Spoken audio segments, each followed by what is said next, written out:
सिंध जी तारीख़ ते तहक़ीक़ जे सिलसिले में आउं रुख सिंधी भेनरुनि भाउरनि दोस्तनि साथियुनि सां मुखातिब आहियां।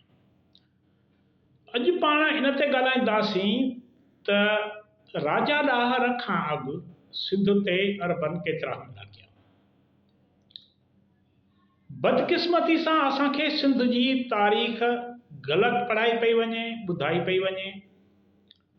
माज़ीअ में जिन बि तारीख़दाननि सिंध जी तारीख़ लिखी, पहिरियों त इहे हितां जा मक़ामी माण्हू यानी देशवासी न हुया, पर इहे ॿाहिरां आयल हमलियावरनि सां गॾु आया हुआ या उन्हनि जा दरबारी लेखक हुया। इन करे हिननि सिंध जी तारीख़ लिखंदे हिन देश जे माण्हुनि जी किरदार कशी कई, खेनि तज़लील जो निशानो बणायो, खेनि बुज़दिल ऐं वतन फ़रोश या गद्दार करार ॾिनो। मक़ामी माण्हुनि हिन देश जे माण्हुनि ॿाहिरां आयल हमले आवरनि सां वतन जे दिफ़ा लाइ जेकी जंगियूं जोटियूं, हमले आवरनि खे मुख़्तलिफ़ वक़्तनि ते जेकी शिकस्तूं ॾिनियूं, सिंध जे सरहदुनि तां भॼायो, इन सॼी मालूमात खे हितां जे माण्हुनि खां लिकायो वियो आहे। हुननि खे न ॿुधायो वियो आहे त सिंध पंहिंजे दिफ़ा लाइ छा कयो, यानी हितां जे माण्हुनि पंहिंजे वतन जी हिफ़ाज़त लाइ कहिड़ी क़ुर्बानी ॾिनियूं।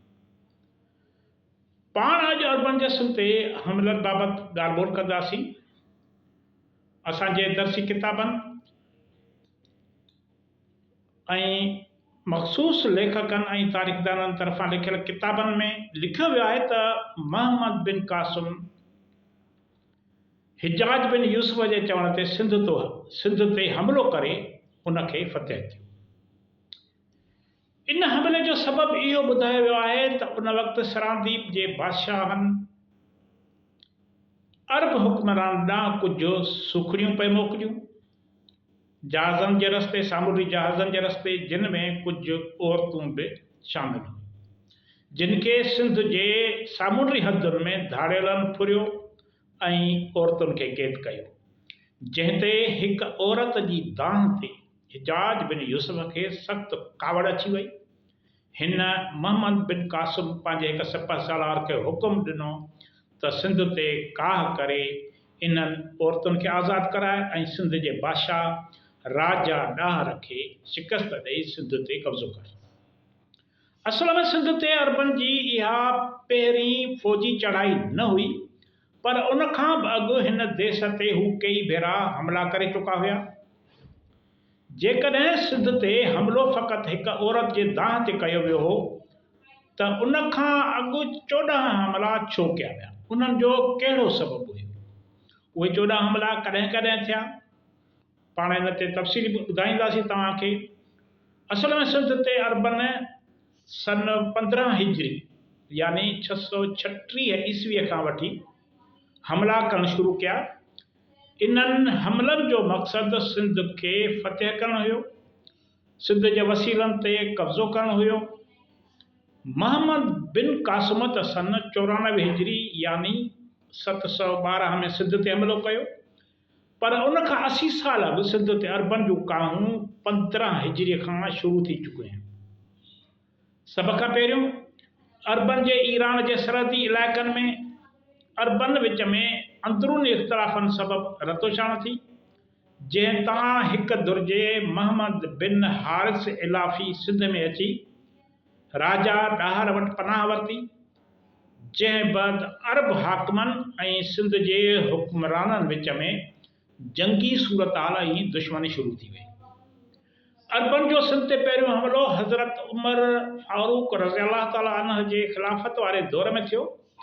इन दौर में उस्मान बिन अबी आस सक़फ़ी सिंध जे किनारनि ते पहुची सिंध जे हिकु शहर थाणे ते हमिलो कयो। थाणो शहर जो नालो। इहो हमिलो ख़लीफ़े उमर फारूक रज़ियल्लाहु ताला अन्हु जी इजाज़त खां सवाइ कयो वियो, जंहिं ते हज़रत उमर सख़्तु नाराज़ थियो। जॾहिं त ॿियो हमिलो मुग़ीरा बिन अबी आस गुजरात जे शहर भड़ोच ते कयो, उन वक़्तु गुजरात सिंध जो हिस्सो हुयो, यानी सिंध जे सरहदनि में शामिल हुई। जॾहिं त सिंध ते टियों हमिलो बि साॻे सिपह सालार तरफ़ां कयो वियो। हिन हमले में मुगीरा बिन अबी आस शहर देवल वारी लड़ाईअ में मारिजी वियो। इहे हमला 15 हिजरी में कया विया। जॾहिं त सिंध ते चोथों हमिलो अब्दुर्रहमान बिन समरा कश ऐं ज़रंज वारनि इलाइक़नि ते कयो। उन वक़्त में सीस्तान ऐं मकरान बि सिंध जा इलाइक़ा हुआ। इहो हमिलो बि सिंध जी फ़ौज नाकाम बणाए छॾियो। सिंध ते पंजों हमिलो 38 हिजरीअ में कयो। हीउ हमिलो तगार बिन ज़हीर जे कमान हेठि थियो, जंहिंमें भुर्ज ऐं कोह पाया जे रस्ते खां सिंध ॾांहुं कार कई वई। छहों हमिलो सन 42 हिजरी यानी 662 ईस्वीअ में हारिस बिन मुरा अब्दीअ कयो हो।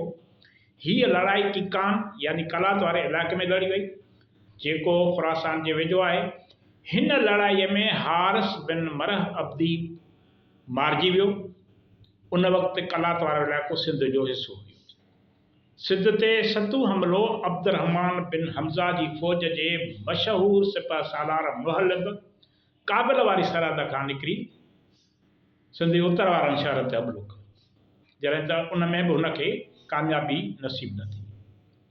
जॾहिं त 8हों हमिलो सन 43 हिजरी यानी 663 ईस्वीअ में अब्दुल्ला बिन सुवार अब्दी कीकान, उहो उन वक़्तु कलात जो इलाइक़े जो माना नालो हो कीकान ते उन्हनि हमिलो कयो। हिन जो ॿाह बेली अब्दुल्ला बिन आमिर हुयो। अरब लश्कर सिंध जे कलात वारे इलाइक़े मां फुरलुट कई, पर हू सिंध तरफ़ वधीक अॻु भराई करे न सघिया। सिंध ते 9हों हमिलो अमीर मुआविया रज़िया जे ॾींहंनि में अब्दुल्ला बिन सुवार 4000 सिपाहियुनि सां कयो हो, जंहिंमें बि अरब फ़ौज खे का कामयाबी न मिली सघी। जॾहिं त 10हों हमिलो सन 44 हिजरी 664 ईस्वीअ में मुहल्लिब बिन अबी सफ़रा कयो हो। हीउ हमिलो दरियाह जे पासे खां थियो। मुहल्लिब जो इहो हमिलो अॼोके पंजाब जे मैदाननि ते हुयो, जेकी इन दौर में सिंध सां शामिल हुया। मुहल्लिब जो इहो हमिलो मुल्तान ऐं काबिल जे विच वारनि इलाइक़नि ते। सिंध ते अरबन जो वरी 11हों हमिलो ईरान जे सिस्तान वारे इलाइक़े जे वाली ज़ियाद बिन अबी सुफ़ियान पारां सनान बिन सलमा बिन मुहबिक हज़ली खां करायो हो। इन हमले में सिंध जे इलाइक़े मकरान खे फ़तह कयो। अरबन तरफ़ां सिंध ते 12हों हमिलो ज़ियाद बिन अबी सुफ़ियान पारां राशिद बिन उमरो जरीदीअ खां करायो वियो। हिन बि साॻीअ रीति कोह पाया ऐं कीकान यानी कला ते हमला कया ऐं ॾन वसूल करे अॻु भरो थियो। अमीर मुआविया रज़िया जे पोयनि ॾींहंनि में सन 59 हिजरीअ में ज़ियाद बिन अबू सुफ़ियान जो पुटु उबाद बिन ज़ियाद हिंद ऐं सिंध ॾांहुं हमले लाइ निकितो।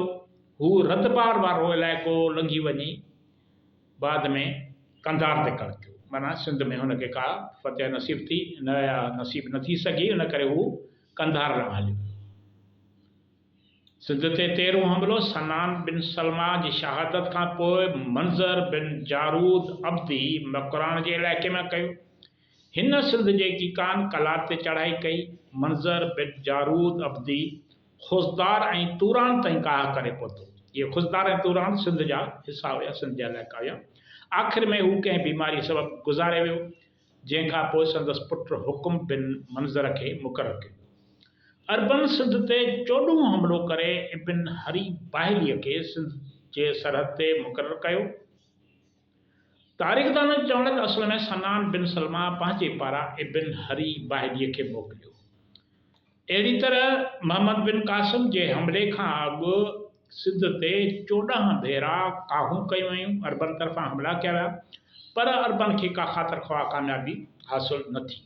जंहिं बैदि सिंध ते हिजाज बिन यूसुफ पंहिंजे हिकु सिपह सालार मोहम्मद बिन कासिम ज़रिए 712 ईस्वीअ में हमिलो करायो, जंहिंमें अरब लश्कर सां गॾु ईरान ऐं ॿियनि इलाइक़नि जूं फ़ौजूं सिंध ॾांहुं मोकिलियूं वयूं।